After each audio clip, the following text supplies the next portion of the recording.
Morning বন্ধুরা, কেমন আছেন? আশা করি সবাই ভালো আছেন, সুস্থ আছেন। আজ আমি বানাবো ছানার পায়েস। দেখুন ছানার পায়েস বানানোর জন্য আমি কি নিয়েছি।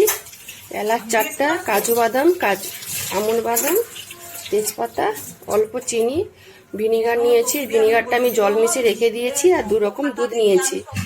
এই 500 দুধটাকে আমি ছানা কেটে নেব। আর এই দুধটা আমি ছানার পায়েসের সাথে যোগ করব। প্রথমে আমি এই দুধটা ছানা কেটে নেব। দেখুন দুধটা ভালো করে গরম করে নিয়েছি। এবারে আমি ভিনিগারটা অল্প অল্প দিয়ে দেব। ভালো করে আমি মিশিয়ে নেব। দেখুন কত সুন্দর ছানাটা কেটে গেছে। এবারে আমি ছেঁকে নেব। দেখুন এবারে আমি পরিষ্কার একটা কাপড় নিয়েছি। কাপড়ে আমি ছেঁকে নেব। দেখুন ছানাটা আমি জল ঝরে নিয়েছি। এবারে আমি প্লেন ঠান্ডা জল দিয়ে একটু ধুয়ে নিব। ধুয়ে ভালো করে ছেঁকে নেব। দেখুন কত সুন্দর করে জল ঝরে নিয়েছি, শুকনো শুকনো করে নিয়েছি। এইবারে আমি বাদামগুলো কুচু কুচু করে নেব। আমি দেখুন ছোট ছোট করে আমি ভালো করে সব কুচিয়ে নিয়েছি। এবার এগুলোকে আমি ঘিয়ে ভেজে নেব। দেখুন কড়া বসিয়ে দিয়েছি।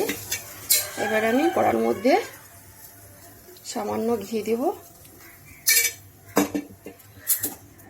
ঘিয়ের উপরে কেটে রাখা আমন্ড বাদাম আর কাজু বাদাম কুচানোগুলো একটু ভেজে নেব।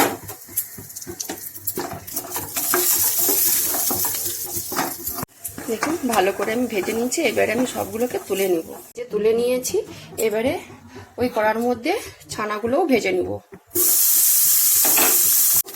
দেখুন ভালো করে একটু লাল লাল করে ঘিয়ে ভেজে নিয়েছি। এবারে আমি তুলে নিব। দেখুন ভেজে আমি তুলে নিয়েছি। এইবারে ওই কড়ার মধ্যে দুধ দিয়ে দেব। আমি দুধটা ভালো করে জাল করে নিয়ে একটু গাঢ় গাঢ় করে নিব। এবার এর মধ্যে দিয়ে দেব আমি তেজপাতা, এলাচ,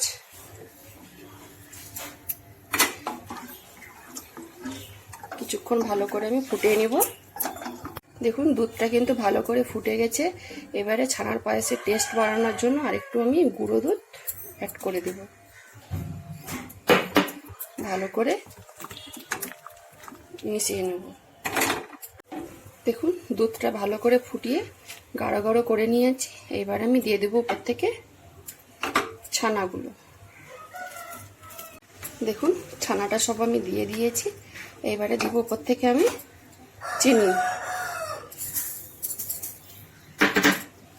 ভালো করে মিশিয়ে নেব।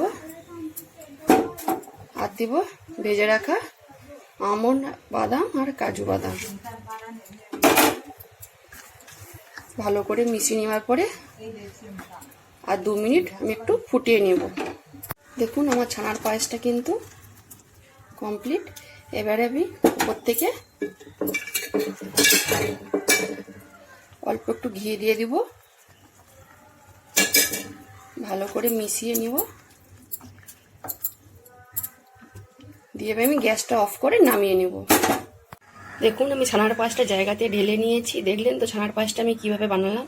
যদি আপনাদের এই রেসিপিটা অবশ্যই ভালো লেগে থাকে তাহলে একবার বাড়িতে বানিয়ে খাবেন আর খেয়ে আমাকে কমেন্টে জানাবেন। আরও যদি নতুন নতুন রান্নার ভিডিও পেতে চান তাহলে অবশ্যই ভোজন প্রেয়সী রান্নাঘর চ্যানেলকে সাবস্ক্রাইব করে পাশের ঘন্টাকে ক্লিক করবেন। সবাই ভালো থাকুন, সুস্থ থাকুন।